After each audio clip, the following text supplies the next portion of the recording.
I turned to Mark and I'm like, we need to go. We need to go. My whole body was shaking. I felt like God was like, you need to get on that stage. She'd say, we have to do this. To the point I didn't want to look at her anymore because I knew what was coming. And I said, we can't, you know, our kids aren't even here. And they've seen us at our worst. And if we're gonna do this, they need to see it. So let's just pump the brakes and we'll come back next time. And I said, or we could come back at 11.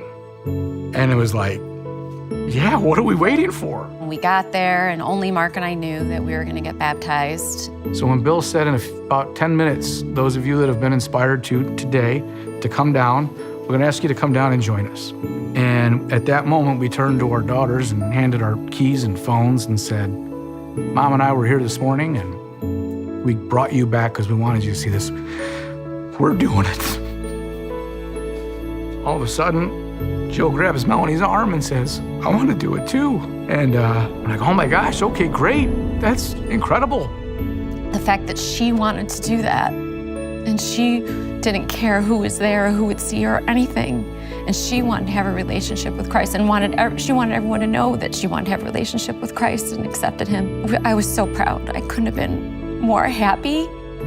Then when we walked through the line and, you know, it was just so amazing, the three of us being up there together, and it was everything we just hoped it would be. And then we came around and then to see my girlfriend running at me, and I thought, oh, she's probably hugging us. And then she's like, no, Allie wants to go too. You need to hurry up and get back so you can see her go. And I was like, Allie. And again, it was like, this can't be. Now, our oldest wants to do this.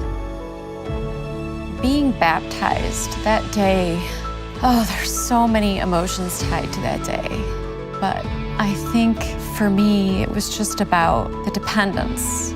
And I knew I needed God. And I knew I needed him every day, and I need a relationship with him. Being that it was spontaneous, we didn't have the opportunity to write a word on our shirt. I've gone through this in my head a lot of times, and there's hundreds of words that I want to put on there. And I think ultimately the right one would have been forgivable. And to accept that was really a pretty vulnerable and humbling experience that was available to me. I myself have always loved him and never once thought he wasn't worthy. But I think because he now loves himself and knows that God loves him and he's worthy of that love, it's just made our relationship better. I'm just grateful that it finally sunk in for the both of us. What could be stronger than a husband and wife going through this together with God at the center? And I'm just so grateful that we finally got it, and it's even better that we got it together.